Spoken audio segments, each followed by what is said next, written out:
But this is, well, let's have I haven't Yeah, I had haven't a had a sip sip myself. yet. Yeah, I think your opinion on the nose might change a little bit.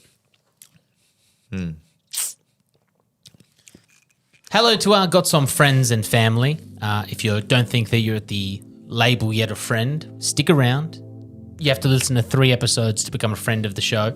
Apart from that, hello to all the wine lovers who are watching or listening to this episode. It is video podcasting, of course, found on YouTube as well with captions. If you have any friends who are deaf or hard of hearing, they can join in on the conversation and wine tasting. Yeah. It is the Spinifex 2020 Garçon from the Barossa Valley. Have I said all of that correctly? Garçon, yeah, sounds... Garçon is a French word for waiter. I did not know that. Yeah. Oh, garçon. Garçon. Yeah, I've heard that. garçon. Garçon, I've heard that in movies, yeah. Just sounds so bad. But Okay, so firstly, let's talk about... Nice. Oh, hang on. Carlos has gone straight to the nose. We start off, as always, with appearance, and this is... it's darker than a Pinot, but it's Just, sort of, just. I mean, it's around that sort of gamay color. yeah, Gamay color, Pinot Noir, it's clearly a thin-skinned grape variety. Yeah, a dark Pinot Noir could also be mistaken for this. Well, I think we had one, right? That's right. Mount Difficulty? Mount Difficulty in Central Otago. I was just going to say, this could be a little bit more extracted, a little bit more exposure, dry, very dry area, but a lot of sunlight, could very well give this type of color. Not much to really tell from the legs. Yeah. I'm going to presume just off the grape type, the alcohol isn't super high, but let's assess that at later streets. Mm-hmm. Oh wow! I see what you were talking about when you made that little exclamation as you smelt it out of turn a little while ago. That's really something. Yeah, it's plenty. It's there's pretty. plenty It's pretty. it's pretty. Yeah, It's quite pretty. It's quite floral as well. Lavender, roses, a lot of red fruits, red cherry, red fruit dominated for sure. Strawberries, kind of strawberries, dried red plum. It's really pretty. It just doesn't feel super fresh. There is a lot of heat. There is ripeness in this, so it's. Do you know red what? cherry, ripe red cherry is ripe. It's ripe fruit. It's not like it's nothing is really fresh. It's funny because when you cold spring morning. No, it's like a warm. it does smell warm, Yeah. and I hope the dream of this podcast was that you drink alongside us each episode and try each glass as Carlos breathes deeply into the microphone.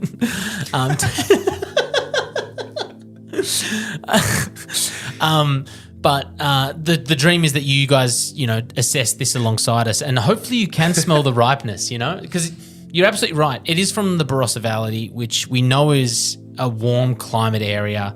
We know it doesn't have the same climate as Mornington Peninsula, New Zealand, Tasmania, etc. And so for a light, thin-skin, variety, it is tougher to grow in the Barossa. And therefore, I mean, they've done a great job, obviously, just to get this in the bottle. But it's the nose that is, you're so right.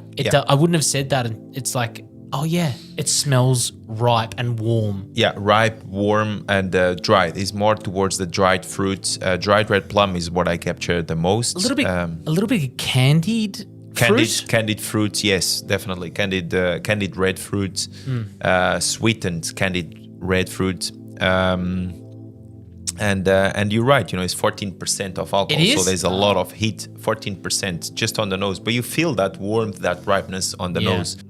Cheers. Cheers. Time to get on the palate. Yeah.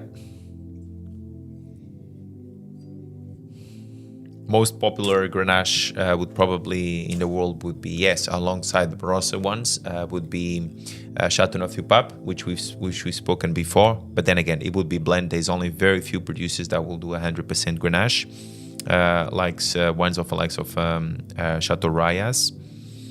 But this is, well, let's have I haven't had a sip myself, yet. Yeah, I think your opinion on the nose might change a little bit. Yeah, it's very. I mean, this is actually made from very old vines as well.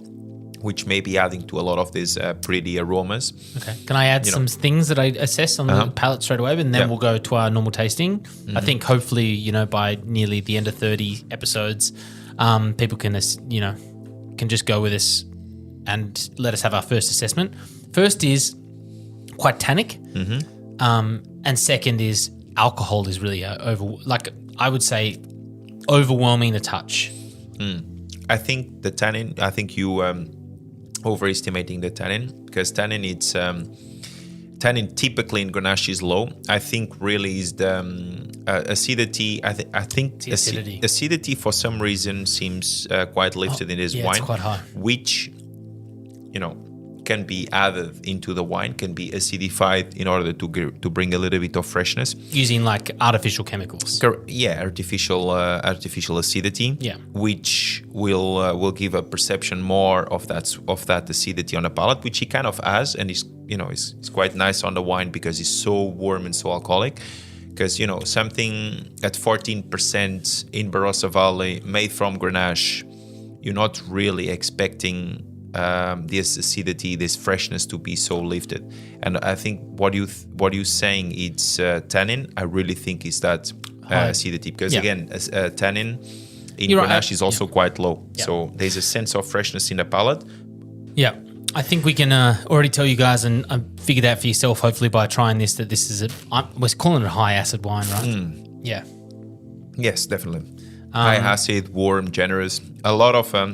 I think a lot of that pretty aromas from the nose are still on the palate. It feels a little bit even more, I think, candid and riper on the palate.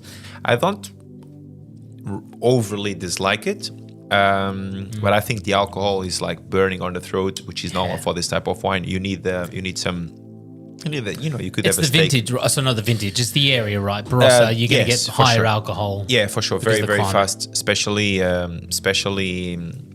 in different types of soils, especially from old vines as well, which will give much more concentrated fruits, much richer, lower yielding, but much more concentrated. So, I mean, look, I think I think for the Grenache, South Australia, Barossa, I mean, it's nicely made. Okay. Yeah, it's just not my favorite grape variety, but that doesn't mean it's not done right. Let's shoot this through. Acid high, body. Acid medium plus. Okay. Even though it is a Grenache, 14% from South Australia, so medium plus, I would say. Body is medium plus. Tannins. They are medium minus, medium minus, medium. I think medium is good. Alcohol. It's high, 14%. Yeah, it is high. Not super high, but 14%. But it feels high. It really does feel high. It feels burning. Yeah, it really does. What else am I missing here? Sweetness is dry. So yeah. dry, yeah. I think people can already guess that this probably isn't going to make our top 3. I think we've got a pretty great top 3, nearly 40 episodes into this podcast. But, that's the Spinifex Grenache. If you want to find out why Carlos doesn't particularly like the grape style, I mean, there's some explanations. Yeah, I think... Not pertaining to this bottle particularly, or this producer, these guys make some incredible wines. Yeah, for sure. And I like the name as well. I like the name a lot, Spinifex. What I would say is this is 2020.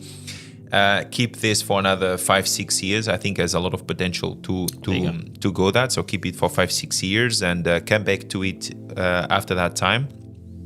And I would say, have it with some, I don't know, like crispy duck or something. Crispy duck. Yeah, crispy duck. Can we just have crispy chicken? Crispy chicken, why not? Sure. Sure. Glazed with honey and wrap and stuff like this. I think this would be very good. All right. So well, there you go. Doesn't make our top 3, but it's always nice to share a glass with this man. Thank you very much. Likewise.